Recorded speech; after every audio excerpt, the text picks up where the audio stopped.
Good afternoon, everybody. I think I know a few faces in the room. So for those that I know, hello, and the others, welcome and nice to meet you. I wanted to have this discussion here because I've been taking my new job in March as CEO of IFC, and I may want to walk you through what I went through, not completely, but in terms of thinking of what are the key challenges and how we want to address them going forward, and what does it take, and let's be realistic. I was lucky in a sense because, where is it here? This was the year I joined, the year where we celebrate our 60th anniversary. So please go. I was told there is a history book somewhere in the room or outside the room. Please, you can put that on your coffee table. It looks good. And there's a lot of stories. So on Scott's comments, I mean, you can see that there is a lot of very good stuff that IFC has done over the last 6 decades. And it's very rich, sometimes a bit complex. So what I'm going to try to do very quickly, because you have to understand where you come from before deciding where you want to go, I will try to give you a stylized view of this 60 years history, the way I see it. If you take a timeline, what was IFC? It was created in 1956 as a private arm of the World Bank, meaning we lend to company and then equity, and then we invest in equity, but without a government guarantee. And that makes a huge difference in terms of risk. And the first operation was quite interesting. It was basically in 1957 to finance electrical plant from Siemens in Brazil. And we continue to do that to that day, basically taking multinational companies, going to emerging markets. By the way, the term was framed by an IFC staff member, and structuring the finance for this transaction. And that is what I called IFC 1.0. Take multinational, mostly from rich country, OECD countries, going to emerging countries, and IFC was the financiers. We've done it since 1957, and we do it now. We continue to do it. Then, I think it was the late 90s, where we recognized that over the years there were more and more corporates in emerging markets, in Turkey, in Brazil, local companies that grew and became big companies. And I wanted to grow further. And we are doing more and more business with them. So we decided, and that was a huge shift in IFC, where there was a huge decentralization of staff and offices. Before that, it was just a small thing down Pennsylvania Avenue, very small, and all centralized. The big decentralization came in the late 90s because we wanted to cater to these new clients, which was corporate from emerging markets. It didn't happen overnight. It's not a push a button. It happened over time. But again, it's a stylized history. So that is, and we're doing it, and we added, because some of these corporate didn't have the kind of environment, social, governance standards that some of the multinational that have been around for a long time and had a lot of experience had. So we developed in parallel these services, which we call advisory services, at the firm level, and then we added the sector level and the government level. But this new push in the late 90s, early 2000s is what I call IFC 2.0. And we continue to do it. So we have 1.0. We work with multinational companies, and now it's more complicated because some of these multinational are from emerging markets. 2.0, and the question is, okay, what's going forward? We know the development challenge. You've seen these numbers many times in different forms, from the UN, from the World Bank, the IMF. But we know that the agenda, the poverty agenda, is not finished, far from it. We have huge gaps in infrastructure. Fragility has become more and more of an issue in poverty. A lot of the poor are more and more concentrated in fragile states. Climate change, you know that already we feel the impact of climate change in some part of the world. And health and education, still a lot of progress have been made, a lot more to be done. You all know this and more. And we also know we try to translate that into what does it mean in dollars. And what it means in dollars is only in infrastructure. The estimate, and give or take a few tens of billions, the estimate is about 2 to 2.4 billion in infrastructure alone of needed in developing countries. What is being financed? About 1 billion, give or take. So we have every year at least 1 trillion of gap per year. So that's the estimate. Again, give and take, but at this level, there's so many zeros. So then the question is, okay, fine, our job is to try to fill these gaps and to improve the living standards around the world. So what do? Then we saw that, as it was mentioned by Scott, I was once a VP for IDA, but you see I've not done that well because official development assistance is flat. And it has been completely taken over by private flows. And this is FDI only. So you can see the size of the finance. And our guess is that ODA is not going to grow much more. Our default assumption is will be flat. Now FDI may fluctuate. You see the big dip in 2000 and during the 2008-9 crisis, but the trend is very, very clear. So when we put all this together, I thought, okay, well, and there's something I didn't tell you. At the same time, I have a board to deal with, and they're pushing us and IFC to do more, and they're right, to do what we have done over 60 years. During these 60 years, we have been pushed from Brazil to go more and more difficult geographies. I remember only 20 years ago, IFC, and I was living in Africa 15 years ago, IFC was doing very little, very, very little in Africa, something like tens of millions for 49 countries. Now we are in billions. So we have evolved, and the board has been a force of pushing us to do more frontier, because we've been dislodged by private finance that came, and when it's a bankable project, you don't need IFC. So that's the sweet spot that we always have to struggle, and the sweet spot is moving. It's moving towards IDA countries, poorest countries, and is moving also to fragile and conflict-affected states. So this is now the question is, okay, so we can continue this long progression towards poorer countries, more difficult geographies, more difficult sectors. Even within countries that are emerging, we do tier 2 companies, so more difficult. So it's not only geography, it's also sector, and it's also type of companies. Dealing with Tata in India is different from a second-tier enterprise in India, very different. So we have been pushed to do that.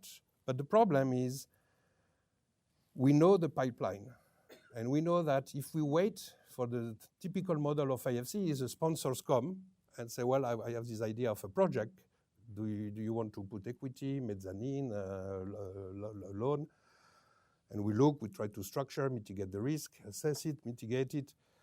Now, if we wait for sponsors to come and offer us to look at projects in IDA countries and in fragile states, it will happen, but it will be slower than the growth that I want to see. So we came with a different notion, which is instead of seizing opportunities, why don't we try to create opportunities? And it's a fancy term, but it's a kind of create markets. Create markets because to be a little bit more proactive on how we engage at the country and sector level in the various sectors. And then the second thing is, isn't it time to rethink development finance? Because clearly we're not going to meet most of the lofty goals if we keep ODAs stable and if we don't tap into the large pool of private finance that is out there. So as easy said, how do we do it? So on the creating markets, this is a nice slide, but it's basically the Africa mobile revolution. I want here to basically say that it's not a concept that is new. We have done it. In fact, in Africa, in the early 2000s, the World Bank came and helped the government open up the sectors. Typically, it was a monopoly, fixed line, etc. Open up the markets. That was blended with new technology, and we had a huge impact in telecom with the mobile and cell phones, and we had a huge investment. But it started with breaking the monopoly, opening up the system. And we believe that in infrastructure, there's a lot of room for the private sector to do more. I mean, there's no reason why an airport should be financed by a public sector. No, maybe rural roads, yes, but maybe starting to think along those lines, what can the private sector do, especially in countries where, frankly, tax-to-revenue ratios are very low, fiscal space very limited, and the needs in infrastructure are huge. So why don't you try to do as much as you can on the private sector basis? So that was kind of the basic ideas. And then again, we had other experiences, and that's the experience of energy in Turkey, which is a country that I know well. I worked there at one point in my career, but it was quite interesting. If you look at energy, was always a problem in Turkey. So the World Bank came and started the reform. So we had budget support operation that supported the policy changes from the government. There were IFC seed investments, and that opened up completely the sectors. And in the end, I mean, it's a 20-year story. But if you fast forward, bottom line is the World Bank between DPOs and direct investment, IFC with direct investment in the private sector. I mean, we put about, I don't know, $7 billion, but 53 billion was raised purely in private sector. So that's what I call creating market, opening up space for the private sector, and then private sector solutions, finance solutions. So that's the part of what do we do to try to accelerate investment in the poorest country. Move from using the market that you find, and it may not be the one that you would like to see, to changing the framework, the rule of the game, to create more space for private sectors. That's creating market. That has a huge implication. It means IFC will have to work much more with the World Bank, because you need to engage with the public sector upstream on the regulation, the policies, etc., so that you can create then the space, and then IFC can be the first mover and then bring other investors, and hopefully when after 20 years, when the market is mature, we don't need IFC anymore. So that's kind of what do we do in terms of operation. On the financing side, I mean, you've seen these figures elsewhere, I'm sure. There's a lot of money out there. There's a lot of money.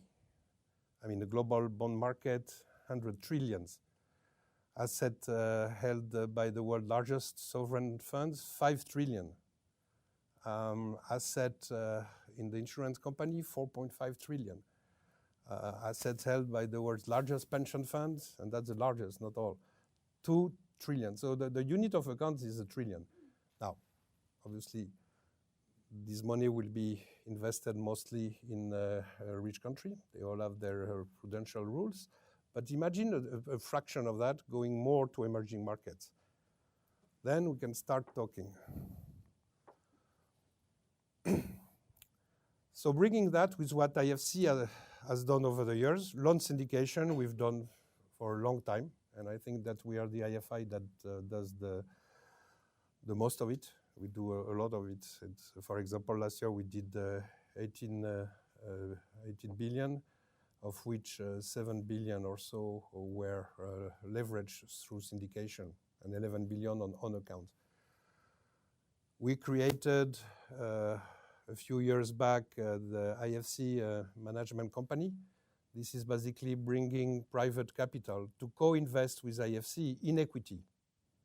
That's PE type equity, but it's kind of, it's a way, the way I think about it, it's syndication for the equity side.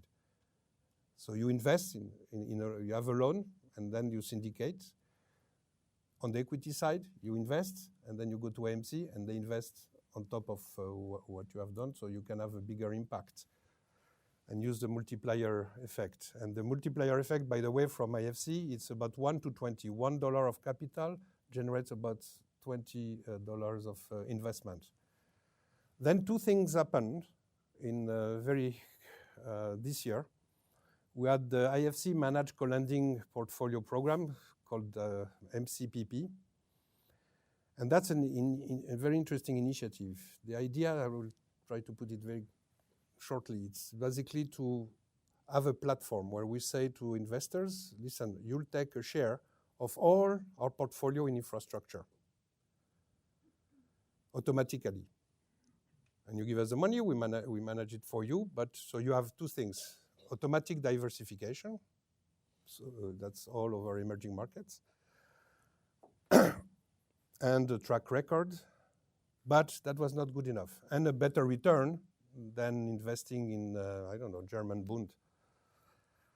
So there was some interest and a long negotiation with insurance companies, and now we signed in the spring meeting, and the annual meeting, $500 million. That was the first insurance company that basically gave us $500 million to manage this way, but they needed to pass their board to have a risk return. So they liked the return, but they didn't like the risk. So we basically did a first loss guarantee that IFC will kick in for the first 10%. Then we turned around and SIDA from Sweden, the aid agency, took half of that. So the idea is how to rebalance the risk return. And now we just signed with Allianz, as I said, for 500. We believe there will be AXA from France is going to come, maybe Prudential and others. So the target is about to raise about 5 billion this way. But the key was to de-risk. And that was what I told my colleagues, because as you mentioned, Scott, I went in EBRD for a year. That's the Juncker plan. But Juncker plan is to basically de-risk investment of EIB, where? In Montpellier, in London, in Munich. Well, if they're asking me to go to Iraq, Afghanistan, Liberia, I mean, I think that we can apply the same idea to de-risk this private investment. And that is the same idea that went to the private sector window, that Scott talked about, which is $2 billion that we take out of the IDA, dedicated for de-risking, taking this first loss guarantee out of investment in IDA, poor IDA country and fragile states.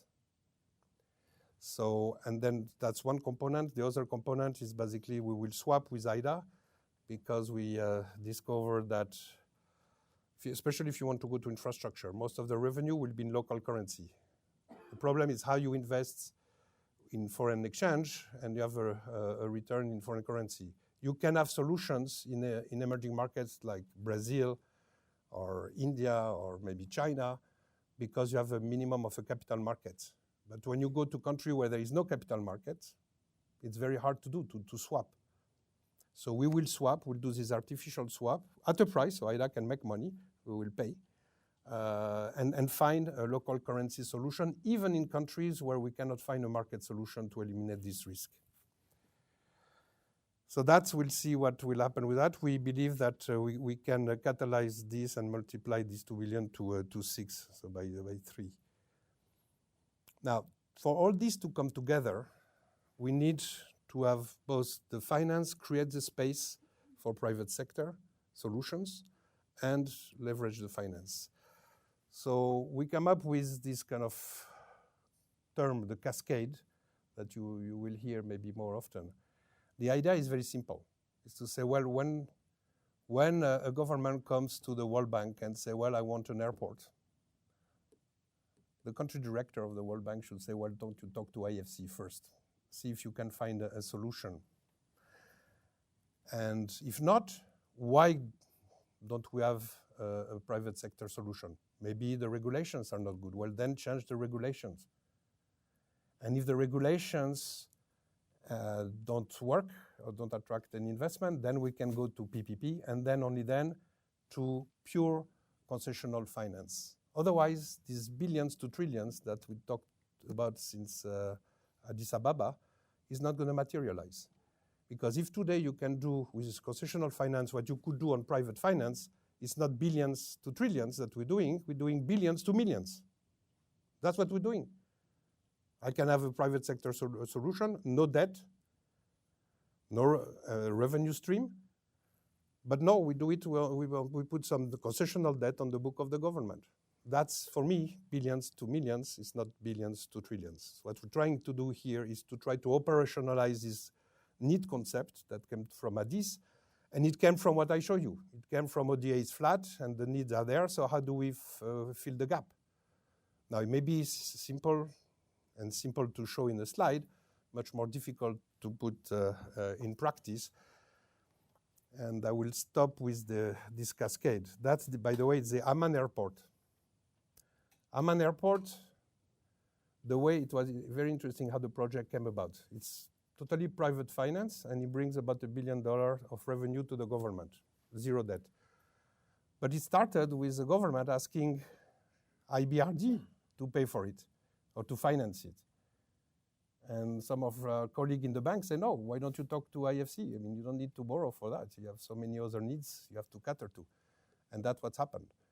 The problem is we want to make sure that this becomes more of a reflex and not a default, not an exception, but the thing. So in short, what I try to lay out is IFC going forward, we're not going to do only 3.0 because it's going to take time to build creating markets. You have to think. You have to work with the public sector, you have to do push reforms, you have to create their regulatory environment. In fact, we do 1, 2, and 3. So it's not 3.0, it's 1, 2, 3. With that, I'll thank you very much. And don't forget your book.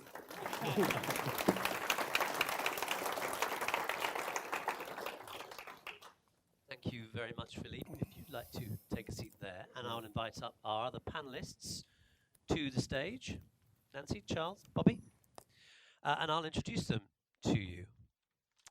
So, first of all, Nancy Lee, just coming up the steps there. Nancy is most recently the Deputy Chief Executive Officer of the Millennium Challenge Corporation. Before that, she ran the Multilateral Investment Fund at the Inter-American Development Bank. That's the bank's lab for private sector-led development. Previously, she was the Deputy Assistant Secretary of State of Treasury for Western Hemisphere and for Europe and Eurasia, and we're very happy to say is a visiting fellow here at CGD right now. Bobby Pittman, in the blue jacket there, ex-private sector development head at the African Development Bank, previously in the Bush administration, Senior Director for African Affairs and Special Assistant to the President. Now runs Kupanta Capital, which is an investment firm that incubates, capitalizes, and scales Pan-African companies, and a CGD board member. Welcome, Bobby. And Charles Kenny, CGD Senior Fellow, working on private sector engagement in development, governance, corruption, and technology. Quite a busy schedule for you, Charles. As well as being co-director of our Gender and Development Programme as well. Previously was also at the World Bank, where he coordinated work on governance and anti-corruption in infrastructure and natural resources. And Charles is the author of a forthcoming CGD book called Results, Not Receipts, Counting the Right Things in Aid and Corruption. Panelists, great to have you all here this afternoon. We're going to start off by giving Philippe a little breather, little break after his tour de force. And so, Bobby, Nancy, Charles, let's get you to comment on what you've heard. I mean, you've all worked in and around development finance institutions for many years. What's different about what you've been hearing from Philippe about IFC's model? And is it moving in the right direction in terms of development impact? Nancy, why don't you start? Yes, I think we did hear a lot that was different. And I would highlight in particular the point about not waiting for projects to emerge in frontier markets, but doing early project development that actually builds commercial projects. He didn't speak a lot about advisory services, but I understand the board has given IFC the ability to take something from its profits to increase its grants for advisory service. and the emphasis on reform and the emphasis on bringing the World Bank and the IFC together to really capitalize on what is in essence, the comparative advantage of multilateral development banks, the fact that they engage with the sovereign in the policy, regulatory, and legal sphere, and they engage with private companies. So this is all, I think, exactly the right direction. The question is, of course, will it be enough? Will it create the growth and exposure to frontier markets, both countries and sectors, that Philippe aspires to? Will it get IFC to the sweet spot? And will it, as Scott referred to before, create additionality? This notion that IFC needs to do things that mobilizes capital that wouldn't have otherwise flowed unless IFC is engaged. So I just wanted to put one other issue on the table here, which is the issue of subsidies. And are they appropriate for the use of a private sector window? The board of the IFC tends to have a somewhat difficult conflicting set of messages. It on the one hand says the IFC needs to be commercial, it needs to price on market terms, it needs to meet profit objectives, and it also needs to avoid subsidies that distort market signals. On the other hand, it says you have to be additional and you have to go places the private sector wouldn't otherwise go. So the question is, how do you get risk-adjusted returns at a level that pulls in the private sector? And I would submit you have to think about subsidies, but you have to think about very carefully about how you would use those subsidies. And just for the sake of discussion, very quickly, let me just propose 4 principles that might govern the use of subsidies. Number 1, subsidize in a way that has systemic market-making impact rather than simply making one transaction viable. Number 2, subsidize to reward success rather than only protect firms from failure, which means you need to think about the return side, and you might want to pay for outcomes and create a sort of advanced market commitment. Number 3, make access to subsidies competitive, so firms have to compete to access that subsidy based on the amount of social impact they're willing to generate. And number 4, measure your results in a way that tells you what happens to the market and whether the activity is sustainable. In other words, whether the social investment or the socially beneficial investment sustained itself after IFC or any private sector window exit. So I just suggest that as a way to think about how to push the direction of the investments in the right direction.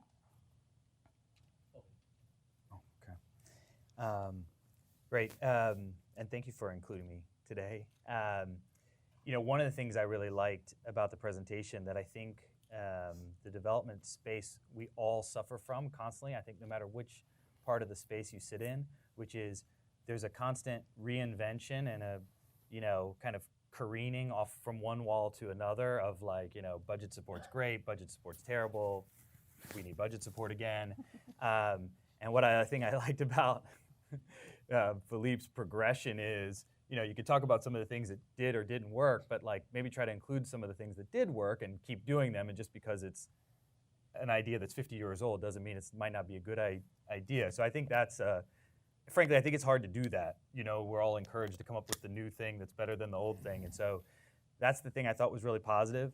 I also, though, want to try to kind of make the discussion interesting today a little bit, so I'll try to be a little bit disagreeable.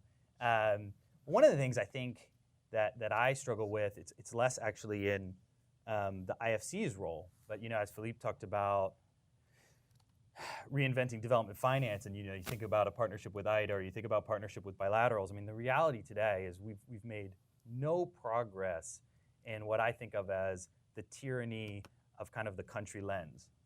And a lot of the things that Philippe had up there in terms of challenges we face, whether it's climate change on the one hand or private sector operations in fragile states, neither of those are possible in our current construct of kind of aid architecture, right? You never have an envelope in South Sudan because of country performance and whatnot, and there is no such thing as a global envelope. So I think, in IDA, since it's the biggest pot, it's the one we all focus on, people like me and my time, we all argued about country performance, and country performance is really important, but it's become the overwhelming lens, so much so that when, we hand the government of Ethiopia $5 billion, that's kind of it.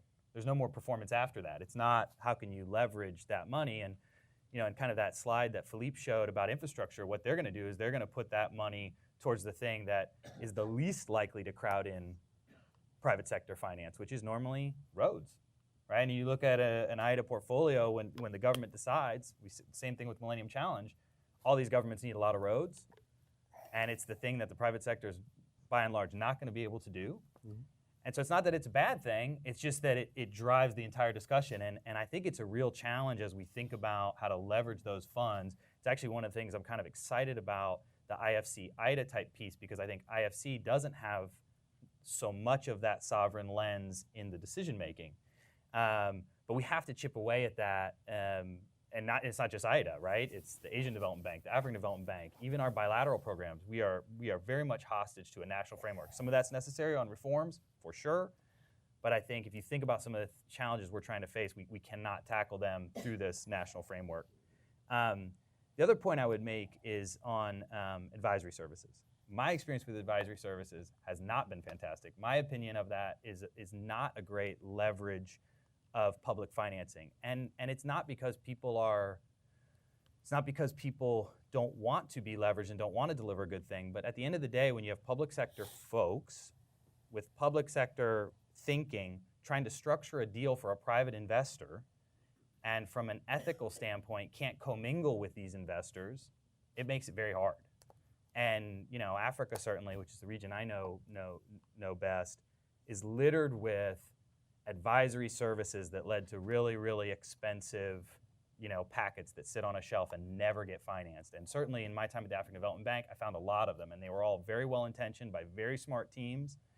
But the problem is you have to find a way to kind of talk to the investors as you're structuring the project. I mean, Philippe mentioned an airport. Different airport investors like the deal structured different ways.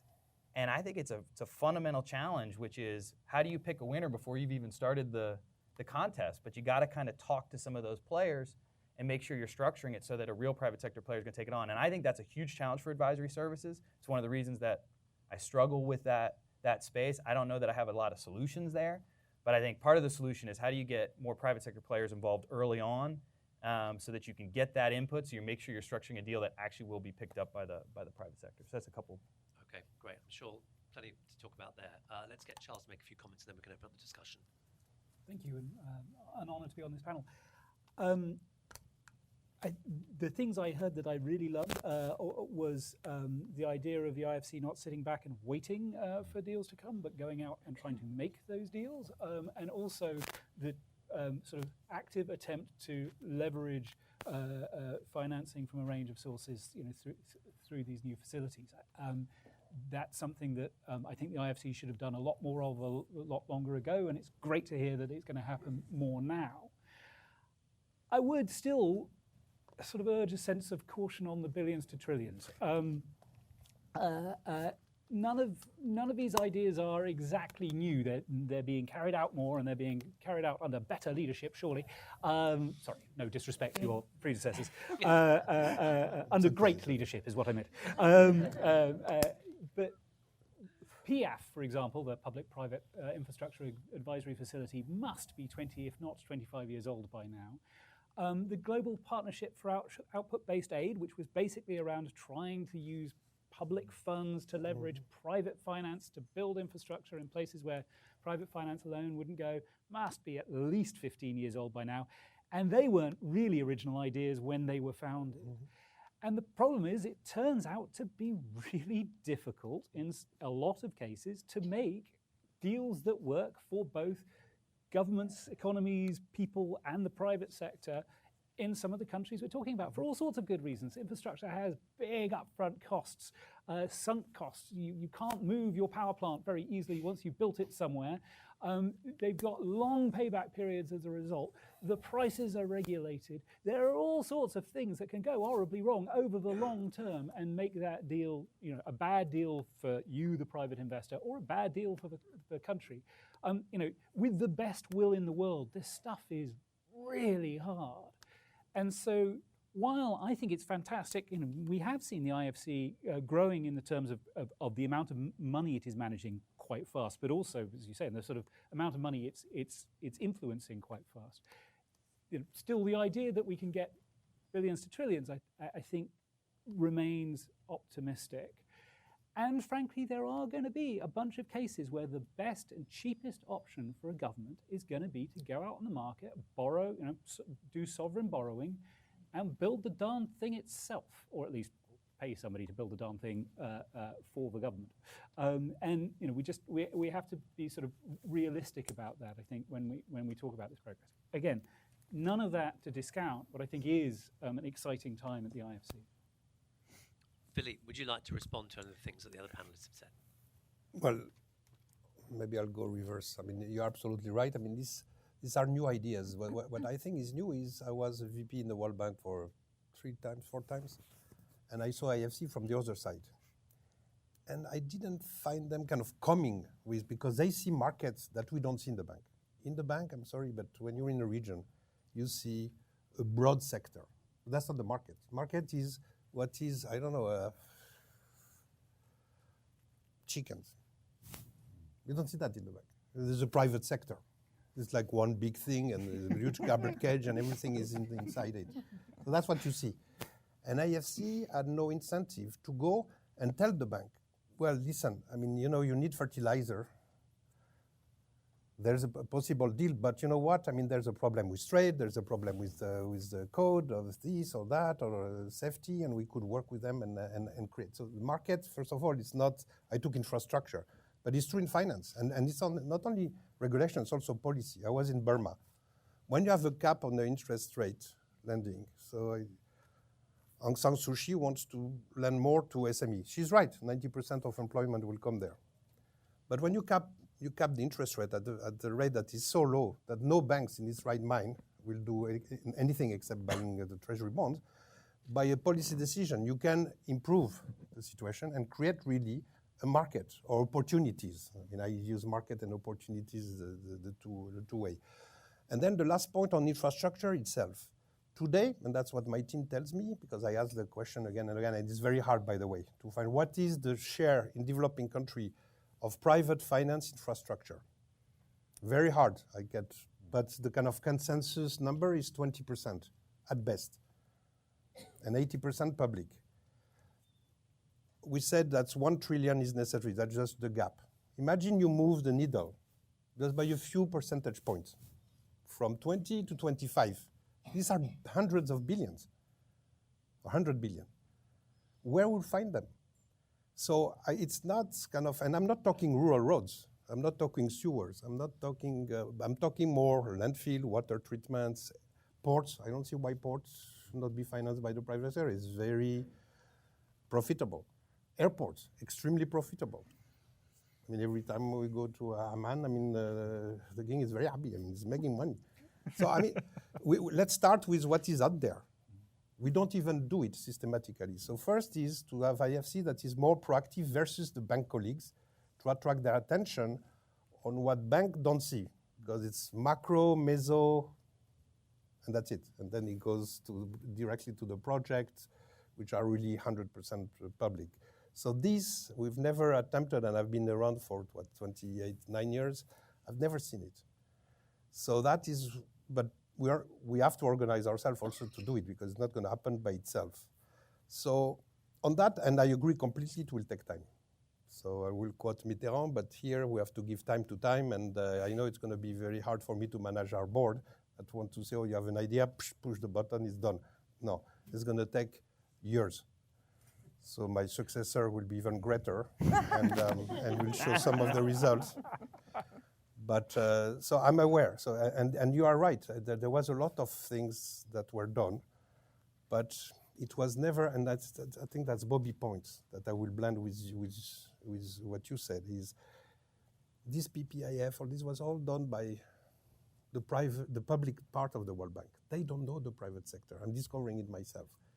So they don't know who to call. They don't have the Rolodex to test ideas, because if there is no appetite on the other side, I mean, it takes two to tango. So I think blending these two is a good thing. And since I'm on you, Bobby, he was the IDA deputy when I was doing IDA 15, so. You're right and wrong on the advisory, because again, I was in China in June, and I met there one of a huge company that started with very small, with a bicycle literally. And now it's becoming a multinational in agribusiness. And they've been working with IFC since, I think, the late 80s. And I told the guy, the head, he was 75, very nice gentleman. I said, well, what did we bring? What was the delta? Because we were always struggling for this. And I was very surprised. I thought he was saying, well, the first time, the first million, and you're the first one to take the risk on me, and this and that, and it was a step change. He said, your environment and social standards. Because we force our clients to go up. And when they go up, it's not only good for the environment and social and governance, but it's good for their company, because they go, that's what he told me, to the next level of growth. Because you don't run a mom and pop as you run a large company or a very large or a multinational. So that I was surprised. And I keep hearing that again and again. Burma, same thing.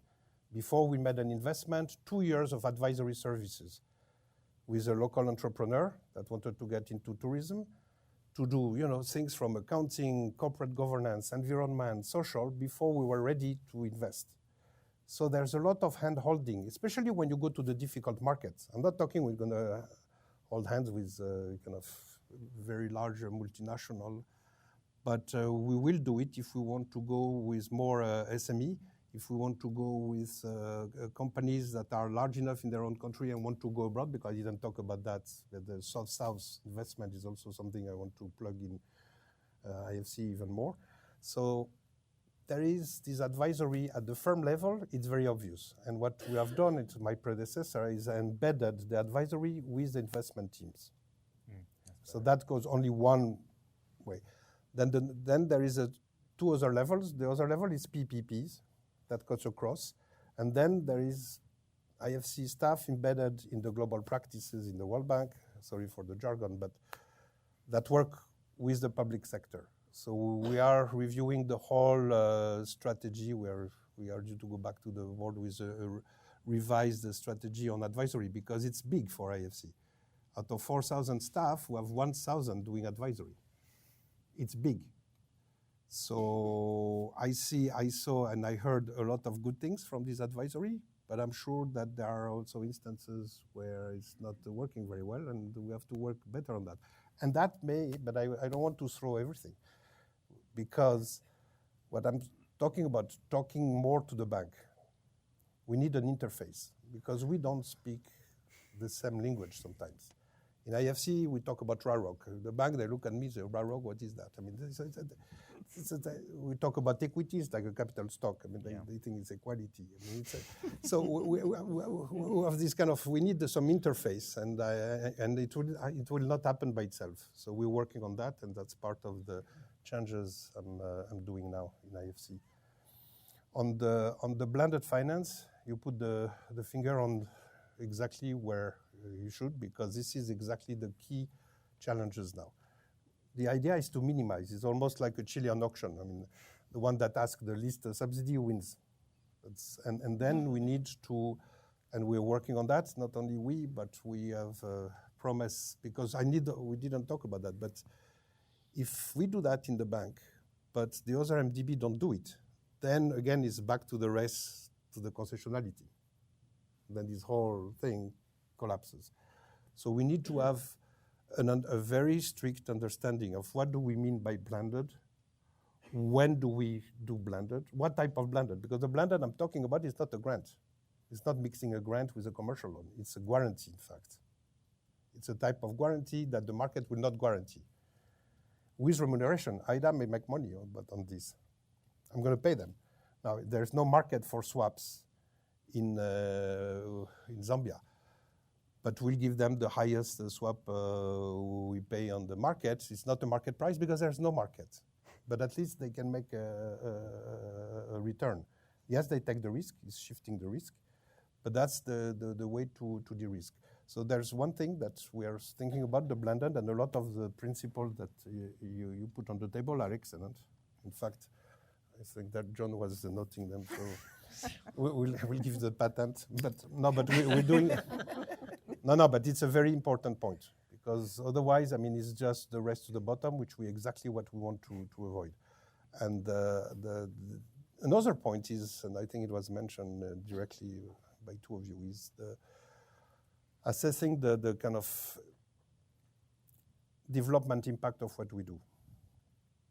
I didn't say it here, but what very early when I came to IFC, and that was something I learned in EBRD, by the way, so it's not didn't come out of nowhere, is when we go to the board, we show the board, okay, this is the project, description of the project, internal rate of return, a little bit about the development impact, but it's more words.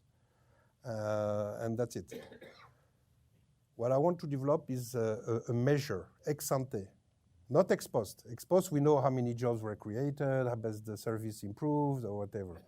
But ex ante, because if I have this measure ex ante, I can go to the board and say, listen, on this deal, we'll make, I don't know, 10% internal rate of return, and we'll have, I don't know, a development impact of 50 out of 100. And then another investment, you can have, lower internal return, bigger development impact. Then you can have a real portfolio approach. Mm-hmm. Otherwise, they will challenge every single project for its own merit on everything. Additionality, development impact, ENS, the whole thing, which is a lost war. So you need to have a portfolio impact where I can kind of triangulate between the profitability that we need for sustainability, financial sustainability, taking more risk and having development impact. I need this triangle for that. I need the portfolio approach. Mm-hmm. But the portfolio approach, I need to show after all, what is an internal rate of return? It's imagination also. It's what you think will happen. Same in development impact. But you can apply, your experience and have a pretty good idea what it will be under certain circumstances. Why not for development impact? We have already the economic rate of return, but that's not good enough. What I like in the EBRD is that you have to look also at the structure of the sector. And that is to your point. Do you create competition or you reduce competition? I can create market but I don't know how, or create jobs by destroying others. So the point is you have to take a bigger structural view of the sector and the economy and be clear about it and rate it ex ante. And then at the end of the year, I can say, well, I told you I will have 60 out of 100 and I missed it by 2 or I exceeded it by 2 or whatever, like for the financial returns. So it's a lot of things. So advisory, I think we have something that is good. My predecessor came and developed it for a reason. They felt the need. When we shifted, you saw it was IFC 2.0, where there was this big increase in advisory, because there was a need, like this entrepreneur I met in Burma. So that at the firm level, I think it's clear. And the more we go to difficult places, the more we'll do. And difficult places, by the way, IFC financed the IPP in Iraq, by the way, with no guarantee. So there is a lot of things you can do. Telecom in Afghanistan. Let me just jump in here and then bring in some of the other panelists. The point you just made about developing an ex-ante measure of development impact, I think is really interesting. I'd love to get some other thoughts from the panelists about how you would go about doing that. Bobby, do you want to start? John, yeah, well, take note. Yeah, no, I don't know. And it's the CGD product. If you use it. I'm very excited to hear it, and it's interesting the point Philippe made, because in my opinion, just to give credit where credit's due, I think a lot of this thinking did start with transitional impact at EBRD. Mm-hmm. When I was at the African Development Bank, we built the ADOA rating system, very much with the help from EBRD, which is an ex-ante kind of, but we still have a long way to go. And my opinion is that a lot of people don't do it because they say, oh, we don't have the data or we don't have the metrics. And in some ways, You know, I've always argued that a credit rating system, a lot of credit ratings aren't, in my opinion, based on a lot of data. They're based on people's, you know, expert views on what they think the risk of default is. And so why can't, you know, these institutions that have a ton of experts give some educated guesses about what they think is going to happen? I mean, I think we would value, and to Philippe's point, which I completely agree with, now you start having a different discussion about the portfolio. You start having a different discussion about staff KPIs, staff incentives. It changes everything. Now, I hate to do this, but the one thing I would disagree with him on is this is what I don't like about the advisory services. What are the KPIs? So what I think is the challenge, because I actually don't think the challenge emanates from the need side or from IFC management. The challenge emanates from donors who say, I love the value you created in that Chinese company that you invested in. Can you do that without the investment part? And everyone says, that's a great idea. Let's do the value add without the investment. The reality is the staff are incentivized by taking something to the board and banking a deal, which the donors don't like. Because the donors say, you crowded out, you didn't need to be at the investment. It's like, no, but we needed to have the investment to have the 2-year process that led up to the investment. And so for me, I actually still think the real value in the advisory actually happens as part of an investment dialogue, which a lot of donors hate, the board members don't like. And when you strip it away, you end up with more kind of white elephants and not aligned KPIs often. And so it's not about the need, which I agree with, and I'm not even sure it emanates from the management. I think it emanates from this broader view that we all want to kind of have our cake and eat it too. We want to have the positive piece without understanding fully how the staff is incentivized and how the KPIs work. And that's what I think, you know, is just something to continue to kind of struggle with and debate. But sorry, the ex-ante thing I'm excited about too, so I want to. Sorry. I think a lot of what market making is in frontier markets is essentially incentivizing innovation. You're basically, if there were a business model that worked, it would have worked. So you're essentially trying to get people, first movers, to try something new in terms of a business model or a service delivery channel or a new way to gather information that's cheaper, or an algorithm to credit score a customer that uses big data, or something new. So, so this relates to the question of what should you use these subsidies or blended capital for. And I'll give you a specific example that I think was a good example, which is something that happened at the IDB, where we combined one window that did credit lines and guarantees with the window that I was part of at that time, which did small grants. And our grant was to help the financial institutions bear the cost of introducing an entirely new credit scoring model for SMEs. It was something called psychometric testing. It was like a wild and crazy. It's not wild and crazy anymore, but it was. So it was a combination of lowering the capital costs and taking portfolio risk with incentivizing an innovation that changed the whole market. It didn't just create some SME lending because there was a credit line for a temporary period of time.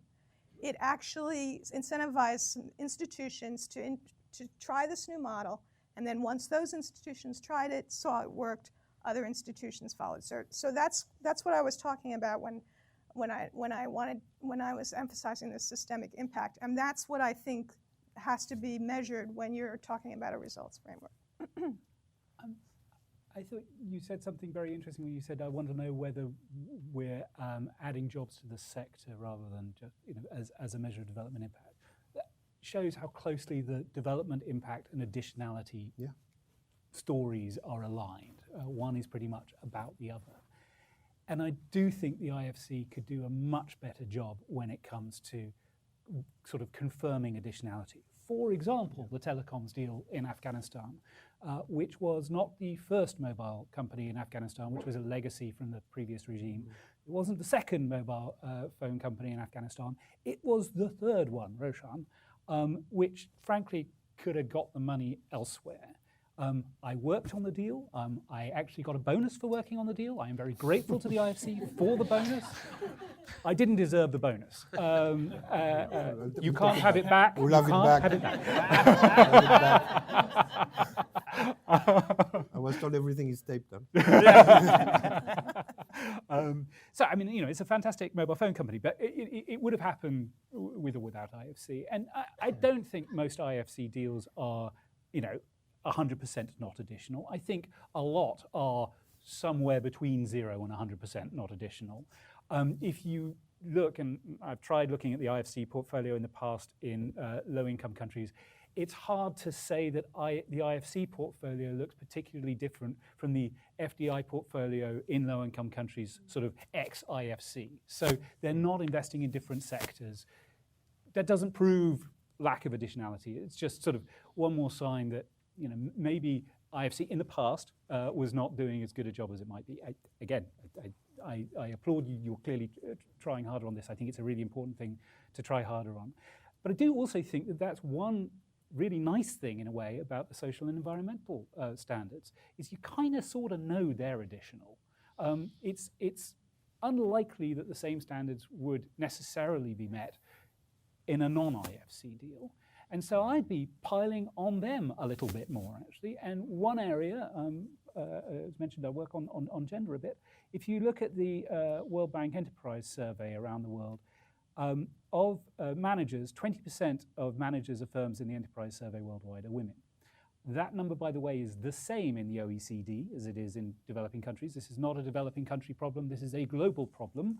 And I think it's one that the IFC could help address in additionality, is dealing with the immense gender gaps in women's economic empowerment. IFC's done some great work at the kind of micro level on small enterprises and gender. I think it needs to grow that work and take it into the bigger deals as well. Interesting. Let me just have one more round of questioning before we open up to questions from the audience. And I want to go back to something that someone talked about, which is the question of IFC working in fragile states. As poverty is more and more concentrated in conflict and fragile states, you have this country lens. How does IFC operate? How can it operate effectively in fragile and country states? And I want to get thoughts from all of you.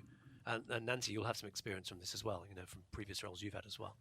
Well, I think the whole point about bringing together the policy and regulatory and legal and institution building side and the transaction side is particularly critical there. And having just come from the Millennium Challenge Corporation, we had a model where we engaged with a country to build a compact. And that compact, it was for grants, but it brought all of the conversations together. So the conversation about, what transmission lines we were going to help fund was at the same time that we were having the conversation about how we were going to make the utility solvent, or how we were going to help them create an independent regulator, or how we were going to help them make power generation more competitive so that private power providers would have access. So everybody was sitting at one table having the same discussion. And apart from the fact that it encouraged people to be consistent, there was leverage from the fact that we were paying for the transmission line in incentivizing reform. Because if you're sitting with a power ministry who knows that you're actually going to help them build an asset, that's actually very compelling to him. And in some cases, it's more compelling than over here giving the finance minister some budget support in return from power sector reform. But the power minister doesn't feel like he's directly benefiting. So, and particularly in fragile states where, sector by sector, they're just huge agendas that you have to engage on, you have to have those conversations at the same time.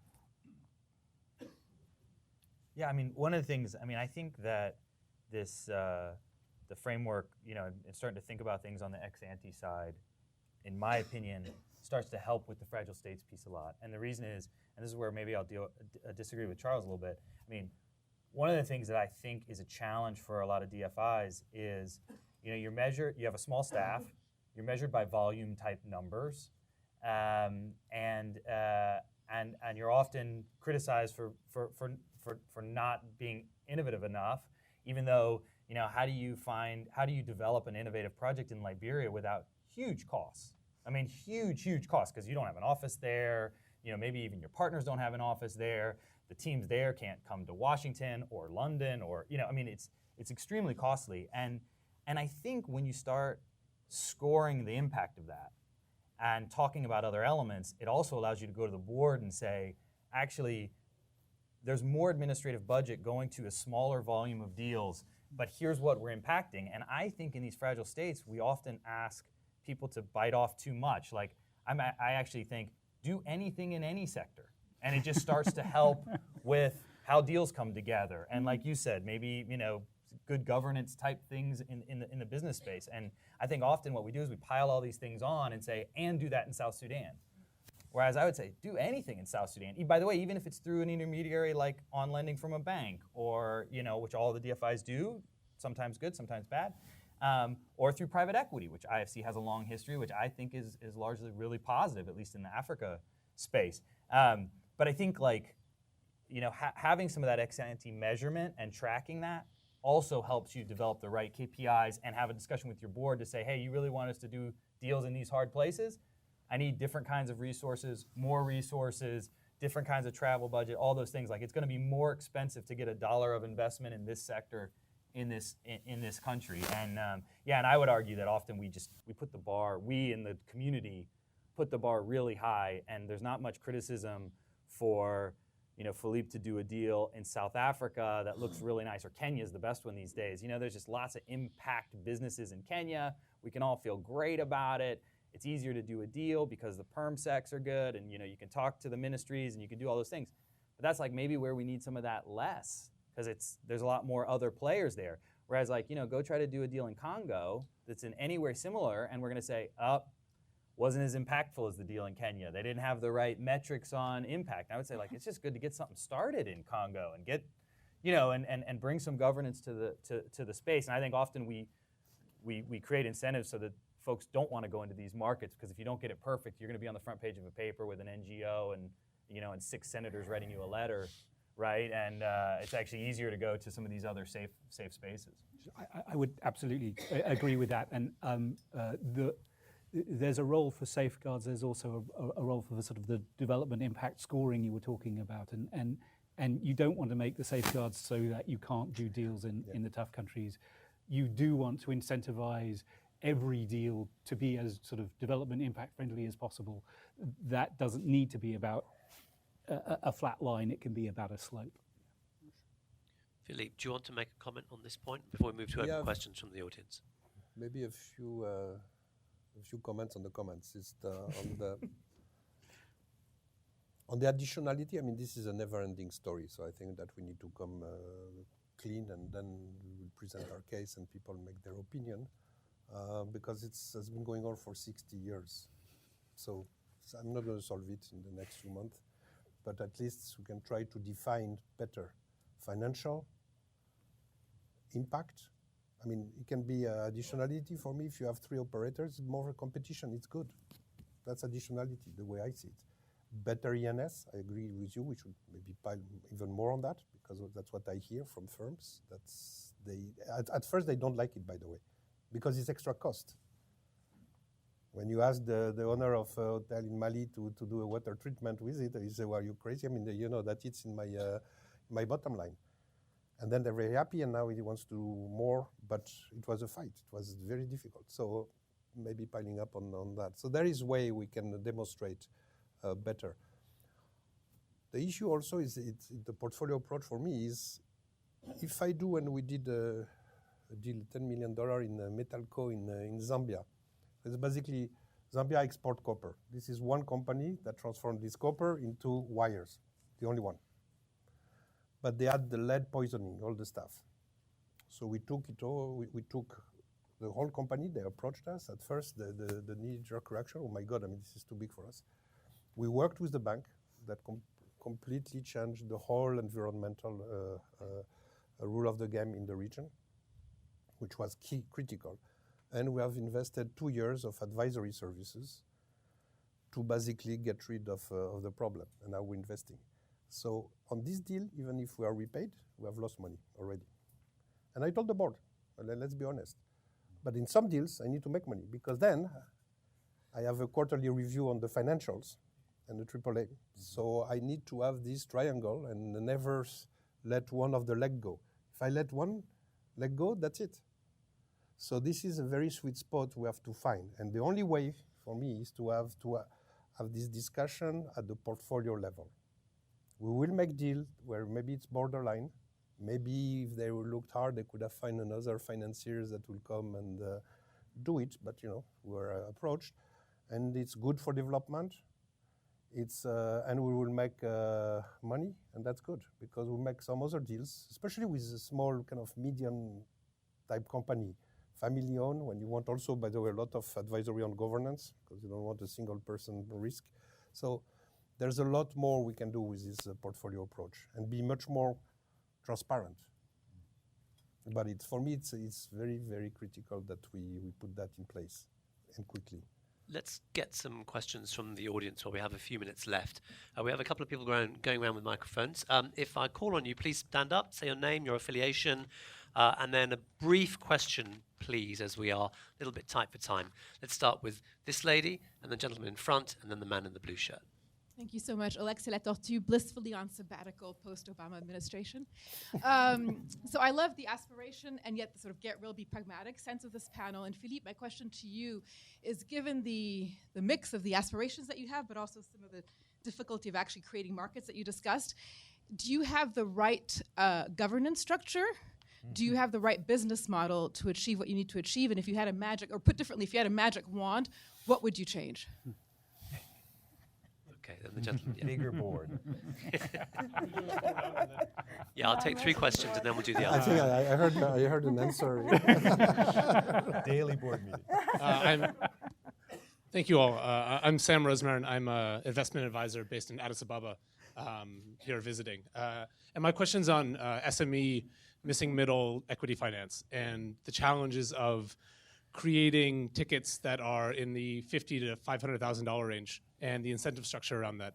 As an investment advisor, I can find 10 investors for a $10 million brownfield, and I can find 0 for a $500,000 greenfield. And it's a real challenge in East Africa, which is the region I know best. Used to work at the AFDB, and they would say the minimum ticket's $10 million, and there's no firms that are able to absorb that and then slice it into $250,000 pieces. And it doesn't seem like there's an incentive structure around that. And I was just really wondering where that incentive structure is going to come from, because to me that's the big challenge, not the infrastructure question. Okay, another great question. Just one more from the gentleman in the light blue shirt, then we'll get some answers.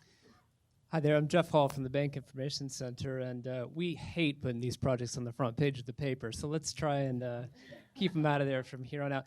But I wonder if we could get Philippe to put a bit of a fine point on this question of the additionality around the environmental and social standards, and particularly around financial intermediaries. And now that IFC lending goes to roughly half or more of the IFC lending goes through financial intermediaries, I'd be curious of your thoughts about additionality there. You know that groups like BIC have been calling on the IFC because we've seen how these projects in their hands-off approach leads to less control for the IFC over those environmental and social standards.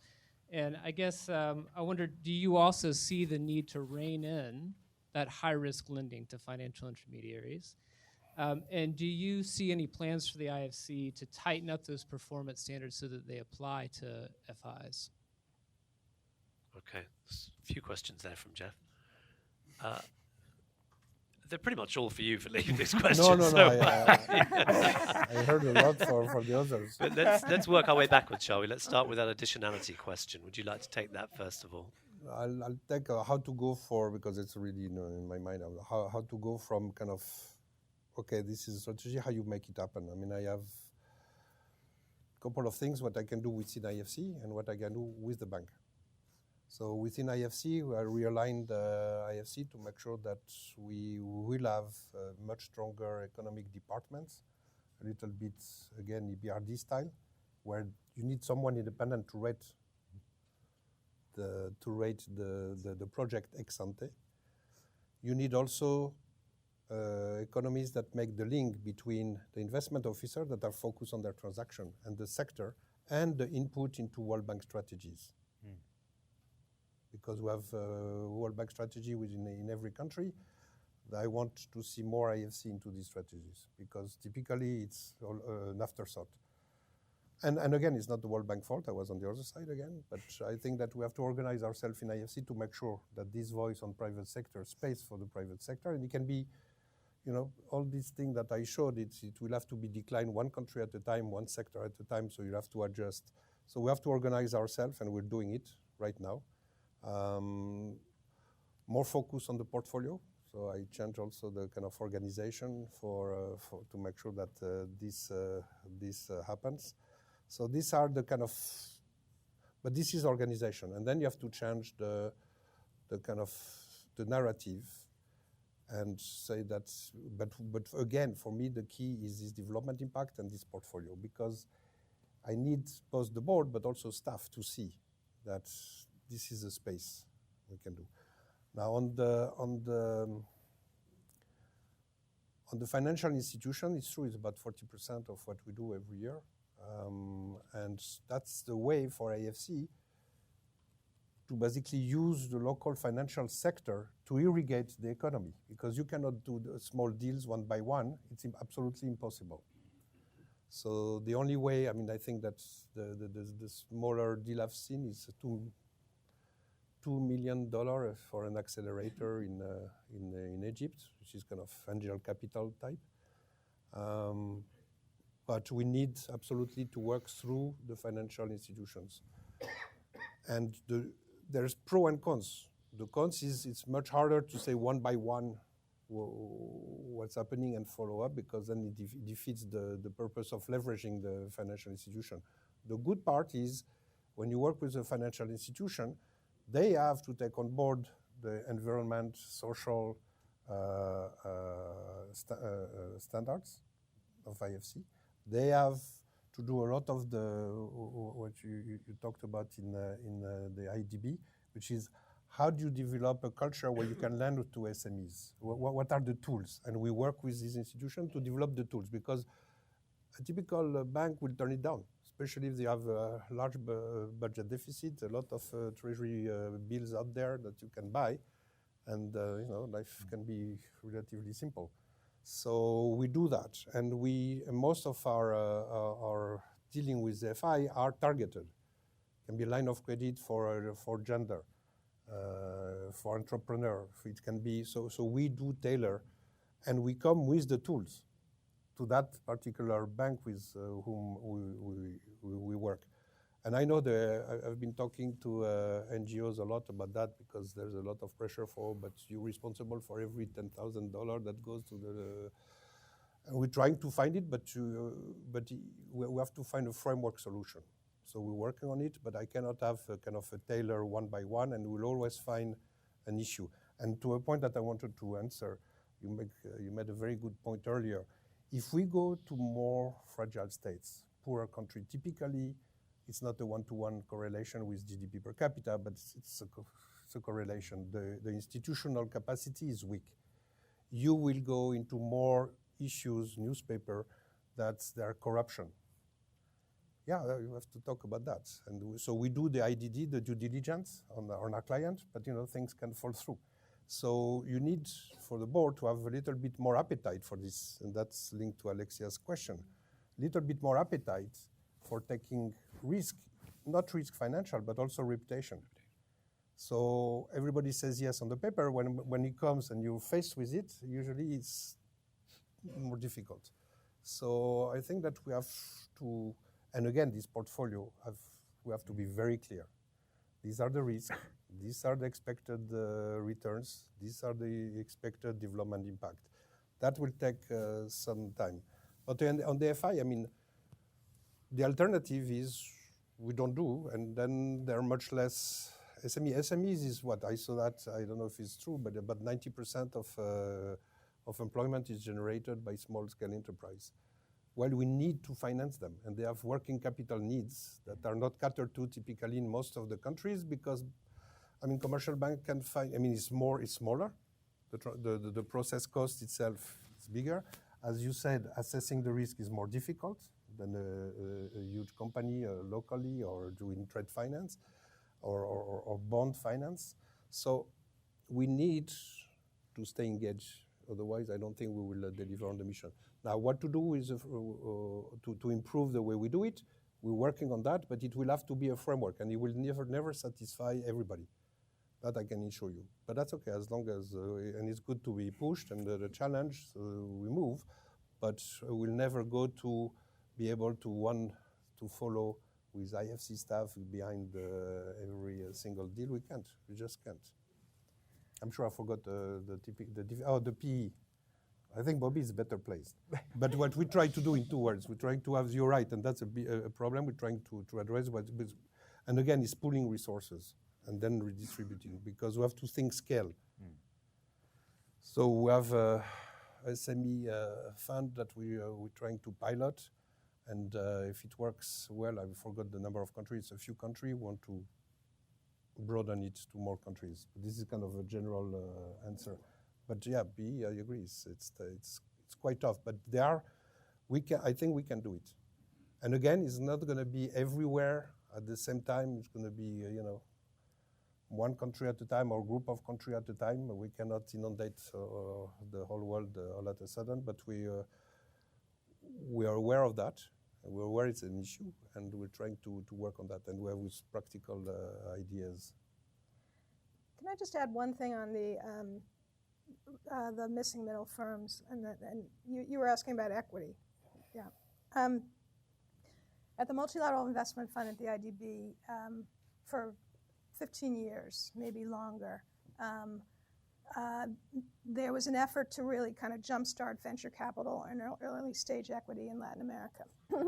And for much of that period of time, there were some very hard lessons that the MIF learned. The funds were usually too small to cover their costs. The networks of investors weren't formed, so finding investors was extremely difficult.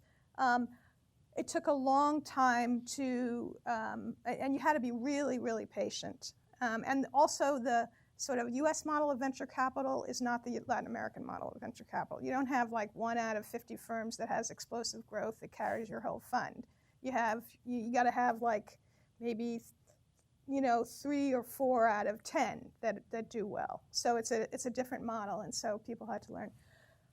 However, the good news is after 15 years, all of those assets started to actually yield very substantial returns, not in every country, but in some countries. So I would say that is an area where the private sector windows need to do more. I always thought that every institution should have something like the Multilateral Investment Fund, the MIF, which is essentially an innovation laboratory that you can do it on a small scale. It's really grant-based, so if the money is lost, the money is lost. But it enables an institution to try things and then scale them. And the one other thing I would say is really trying to be creative about quasi-equity, which is the kind of equity where you get a share of revenues or you get a share of profits, as opposed to just a straight equity. That really is something that's very relevant to firms like that. Okay. Unless you guys have comments you want to add. Janet, I do want to say one thing. I mean, obviously we're kind of in this space. I mean, that's expanded capital. We're in this missing middle. I would define the middle a little bit differently than you. I mean, for me, if we see an entrepreneur that needs 50 or 100 grand, I actually think there's a lot of outlets to get 50 and 100 grand. I actually don't think, if that's the amount of money you're looking for, normally you're in luck, whether it's grant facilities or incubators or whatnot. I actually think the number is kind of, 1 million to 10 million, right, is really hard. I do think that the challenge, and Nancy touched on it, is when you need $1 million, that's not the only thing you need. And so the problem is, for people like us, I don't think of ourselves as venture capital, because Nancy described it. In this country, venture capital is I put 10 bets out, one of them becomes Facebook, it's great. For us, if I invest $1 million or even $500,000 in a company, the amount of work our team puts in, it needs to be Facebook. Like, I need it to be Facebook just for us to just like not operate at a loss. So I think it's a hard nut to figure out. Philippe mentioned it. IFC and AFDB have a new facility they're working on together. You look at the initial money they've given out, and I think what's exciting about what they're doing is they're giving it to some people who do have a sector expertise. So if I'm based in Nairobi, I have a sector expertise, and I'm writing small checks in that sector, I'm probably going to bring more than money. I think the challenge for those firms are going to be that where DFIs historically aren't good is flexibility. So, like for example, for us, because of the nature of our funds, I can domicile the company anywhere I want, which sometimes helps me on macro, sometimes helps me on other restrictions. In the DFI lens, that's very hard for funds to do. I think it's going to be a huge challenge for a lot of these firms where it might make sense to domicile the company in Italy even though the business is in Kenya, right? And that's not really possible in today's construct. I think the other challenge, which maybe some of the ex-ante metrics will get at, is some of these firms are not actually viable in the traditional sense. And so you kind of have to subsidize them if you want them to do space. Obviously, a lot of the incubator space is really exciting because they're kind of dealing with that. And I really think actually this IFC AFDB initiative is really exciting because it's going to at least learn about some of the challenges in that space, and we'll try to keep iterating. We'll certainly provide our feedback. If, Philippe might not, he likes feedback, but not everybody does all the time, So I think we got a lot to learn in that space. Okay, Charles, 30 seconds. Yeah, Philippe gave very fulsome answers. Nancy and Bobby added some very interesting comments. I just want to go back to the first and most important thing I think Philippe has said all day, which is IFC needs to hire more economists, something I think we can all agree with. On that note, Philippe will be taking resumes. I will do it. Ladies